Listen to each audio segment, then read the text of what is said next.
তুমি কি জানো আমাদের কলিজার নবী সাল্লাল্লাহু আলাইহি সাল্লামের জীবন কতটা কষ্টের ছিল? তিনি শিশু অবস্থায় তার মা বাবাকে হারিয়েছিলেন। মানুষ তাকে এতিম বলে গালি দিত, তার পবিত্র গালে থাপ্পড় মারত।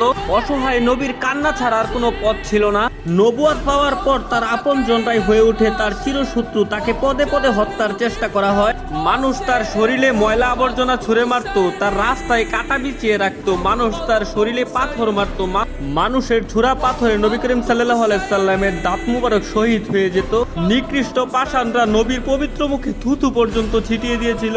নবী করিম সাল্লাল্লাহু আলাইহি সাল্লামের কষ্টের দহন আরো বাড়লো যখন তার শিশুকালে কলিজার 3 পুত্র সন্তান ইন্তেকাল করেছিল। আবার কলিজার নবীর ঘরে চুলাও জ্বলতো না। ঈদের দিনও তিনি না খেয়ে ঈদগাহে যেতেন। ইসলামের জন্য আমার নবী 3 বছর গাছের পাতা খেয়ে বেঁচেছিলেন। এত কষ্টের মাঝে থেকেও আমাদের কলিজার নবী আমাদের জন্যই শুধু কেঁদেছেন। আমার এই অসহায় নবীকে যদি ভালোবাসো তাহলে কমেন্টে লেখো আই লাভ মুহাম্মদ এবং